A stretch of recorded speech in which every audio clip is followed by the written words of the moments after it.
there are significant challenges out there, from uncertainties in the way the world is going to operate. Obviously, there's some wars going on, difference in economy, what's happening, demographics changes are starting to impact as well, especially to do with staff. Warning: Damian Andrews' growing revenue and profit, if implemented, will put more money in your pocket. Please use with caution. Damian Andrews for growing revenue and profit. And we're going to talk about some tips for hitting your end of year goals, your end of year business goals. We've just gone past the middle of the year, and it's a good time to reassess, have a look at, just check how you're going in, because there are significant challenges out there, from uncertainties in the way the world is going to operate. Obviously, there's some wars going on, difference in economy, what's happening, demographics changes are starting to impact as well, especially to do with staff. That's just a whole another topic. There's rising costs, significantly rising costs, actually. You've got cyber threats as well, and talent, which I just talked about as well, just finding the right people, maintaining those people, keeping those people on board. So there's a lot of challenges to consider, especially now we're halfway through the year, the calendar year, that is. And you want to have a look at how is your strategy going? What can you do? Can you prioritize how you look after your employees? Is there any opportunity to expand? Or do you need to be more careful in how you operate? So let's have a look at a couple of key things that we can focus on. And one of them is, if you've got the ability to, is to focus on your longer term strategy. Now, before you do this, you really want to make sure that you have pretty good liquidity, and your short-term finances are stable. If you haven't got that, that's where we need to take another step and go, okay, how do I look at, what are my costs? Where can I trim some costs there? But also to have a look at your receivables as well. Are you managing those well? Do you have the right systems in place to manage them well? And that's where good communication is really, really important with your clients, to ensure that you get those payments in a timely manner, because that really will affect your short-term liquidity greatly. And if you can improve how that happens, that'll enable you to shift this focus to your longer-term plan, and have a look at your plan and going, well, okay, what's happening there? What are our longer-term plan? Is it still valid for what we were originally planning? Because again, the world is changing relatively quickly. You want to be assessing and looking at that longer-term plan and seeing whether it's actually achieving where you want to achieve. And from that perspective as well, this is where you want to be looking at the strategic side of things of the plan, as opposed to the technical or the tactics side of things. And the strategic is the overall goal of where you're going. The tactics is how you do that. So you need to separate those two out. So again, making sure that you have that short-term liquidity under control. And if you do that, have a good look at your strategic plan, your longer term strategic plan, and see whether that's still aligned. The other thing that you need to do, and we talked about this, and I talk about this a lot, there's a couple of other podcasts happening, or episodes of the podcast coming out where we're talking about this management of employees. The demographics have shifted. There is a lot less talent out there. When the baby boomers are in the workforce, it's a supply and demand. There was much more supply of employees, and it was much easier to do what you wanted to do. And as an organization, and you could always find new talent, because there was that pressure on the talent to actually perform, otherwise they might be out of a job. That shift has now gone the other way, where there's a lot less talent out there, and it's a really, really competitive market for your employees. And this is where you really, really need to look after them and make sure you have the right systems in place to give personal connections, appreciation, showing care and concern.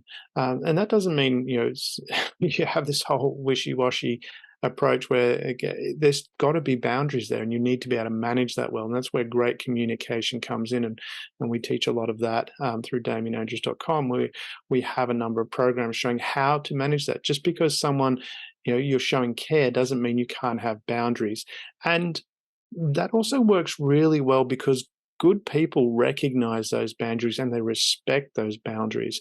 If you're a pushover, well, Good people are generally not going to respect that. So you need to have a balance how to manage those employees. But if you can foster that relationship, you can actually significantly reduce the turnover of employees, and which is a massive cost.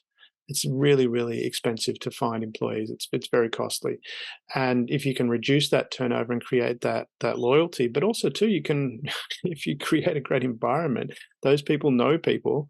Your employees know people, and they know if they're good people, they'll know good people, and that's a great source of finding employees. So again, have a look at your employment management processes, the procedures you have in place, and to make sure that you are managing your employees very, very well. The other thing to look at, especially in uncertain times, and if you go through some of the previous podcasts, I talked about McDonald's and how the McDonald's CEO said that they're actually expanding operations, they're accelerating their operations. And this is a really important part to do. And again, making sure, obviously, you've got the short-term liquidity under control.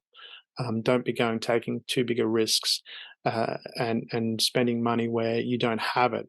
But if you've got that under control, or having systems in place, and we do this within Exceptional Effort, there's a continuous management module, which is fantastic for creating a system of enabling you to expand in little steps. And if you expand your market by 2% every month, and compounding that, and I'm not going to do the maths in my head on that, but that's more than 12% increase in revenue in 12 months.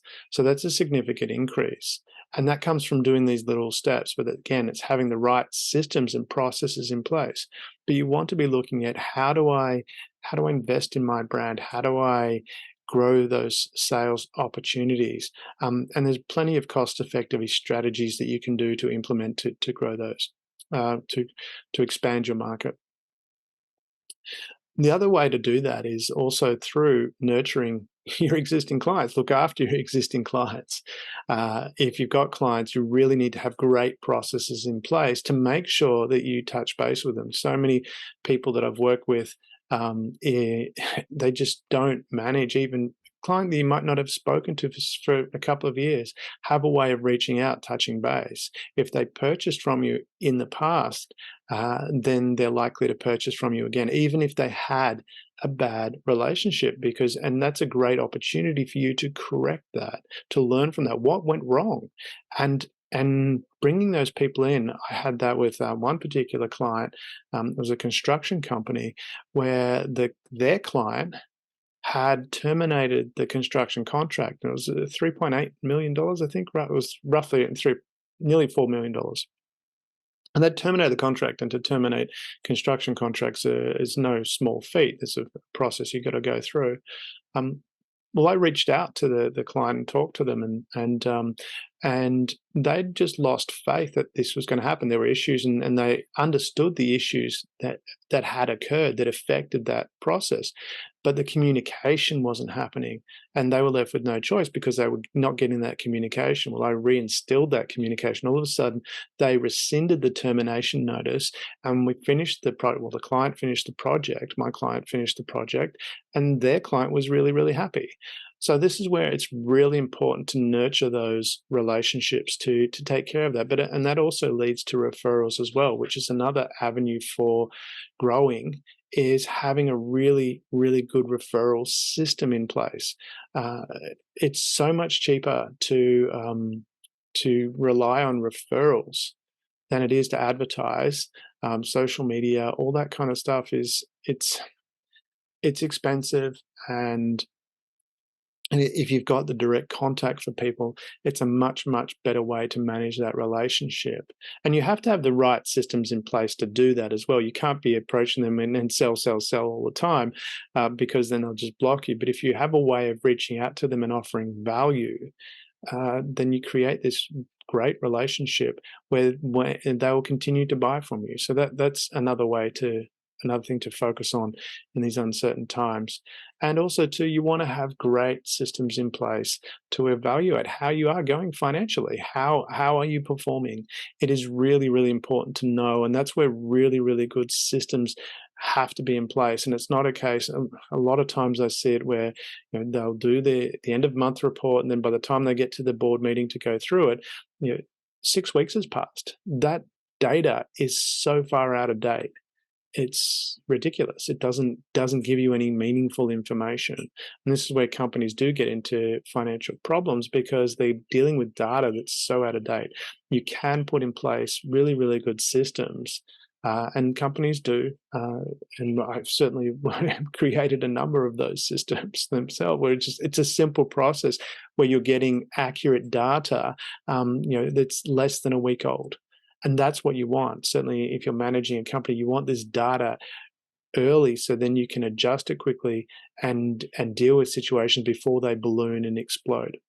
So there's a couple of key principles, or things to do to actually look at. We're now midway through the year.